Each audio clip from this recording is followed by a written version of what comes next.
atas waktu yang diberikan kepada saya. Pada hari ini saya akan menyajikan review jurnal yang berjudul Farmers Markets, Producer and Consumer Behavior, Analysis of Interaction with the Metrics of Sustainability.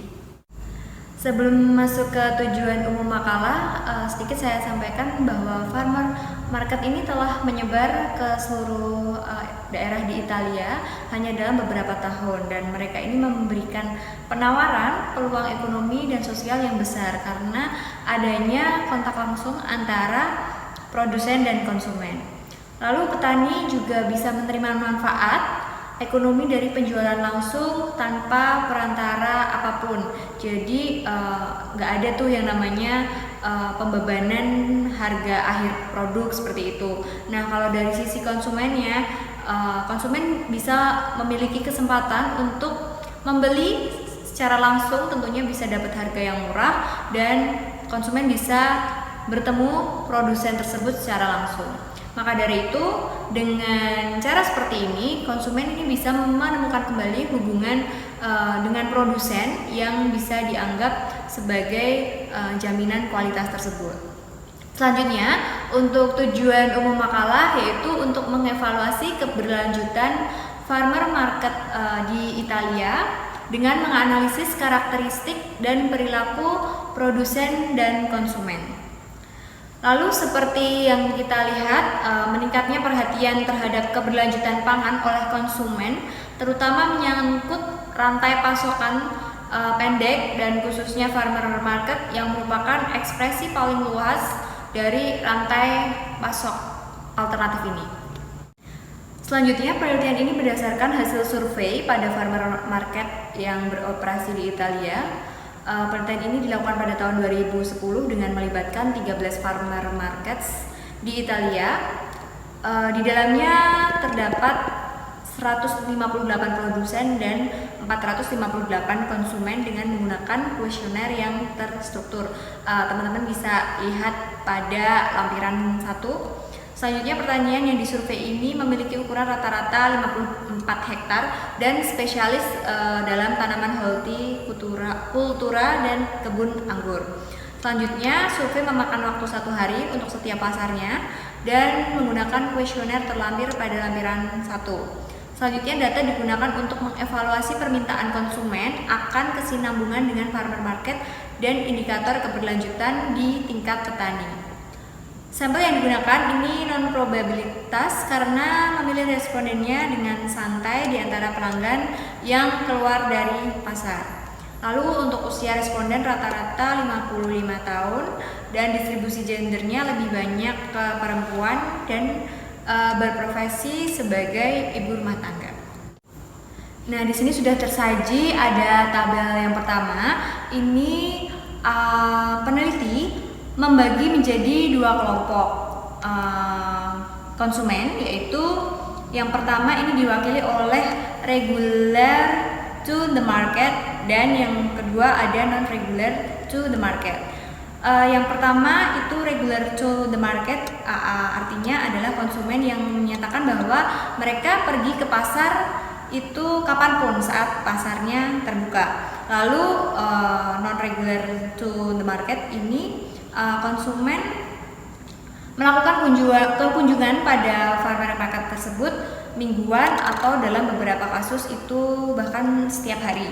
Dan konsumen yang mewakili non-regular to the market ini sebesar 73% dari sampel. Setelah memberikan deskripsi karakteristik demografi, peneliti menganalisis alasan yang diberikan pelanggan ketika mereka disurvei.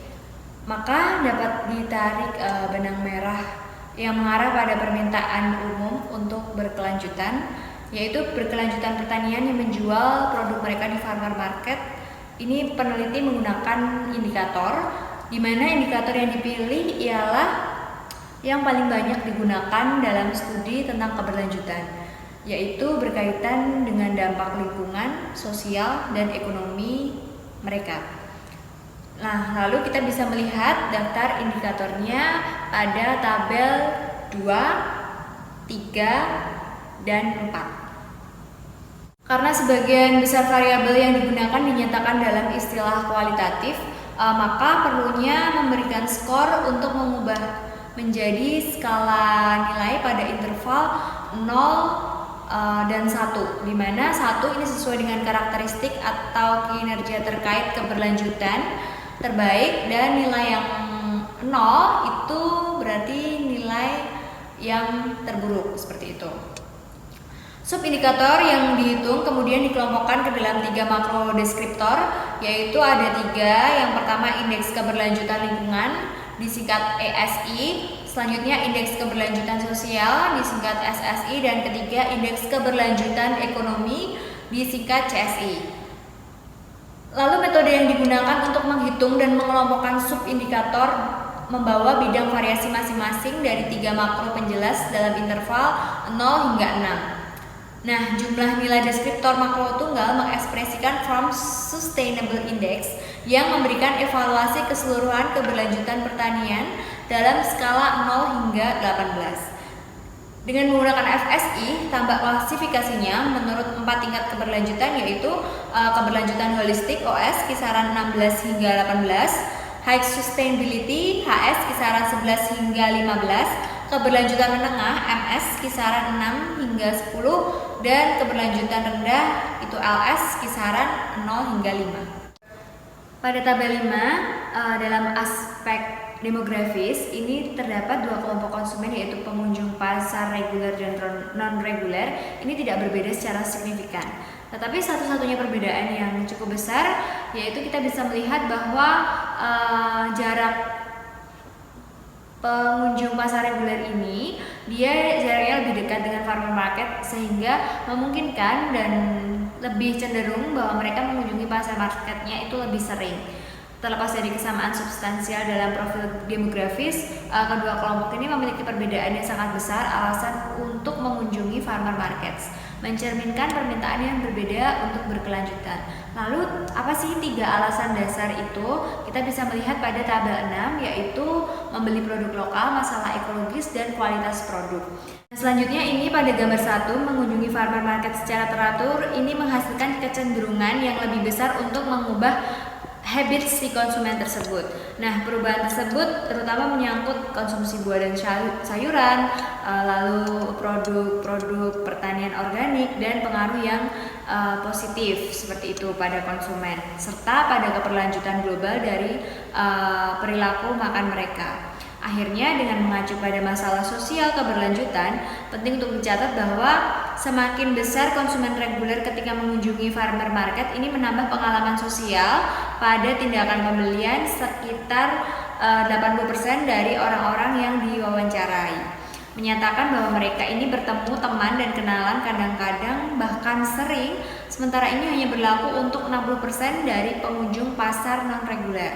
Nah, kita bisa melihat pada gambar 2. Yang ini sebuah indikator kesediaan konsumen untuk menggabungkan pembelian makanan dengan pengalaman sosial dengan kemungkinan pengaruh positif pada jaringan hubungan dalam suatu komunitas. Tabel 7 ini menyajikan struktur karakteristik tambak yang disurvei lalu diklasifikasikan menurut FSI. Nah, untuk mempersingkat waktu saya akan membaca data yang HS yaitu pertanian berkelanjutan tinggi memiliki ukuran rata-rata 49 hektar dan area yang didedikasikan untuk pertanian organik itu sebesar 55% dari total, dan oleh tanah di kawasan lindung 25% dari total. Lalu untuk jenis produksi struktur ini tampak sangat beragam, yaitu produksi utama dicampur seperti polikultivasi dan pembudidayaan. Lalu rata-rata sebuah peternakan ini mempekerjakan 4 orang.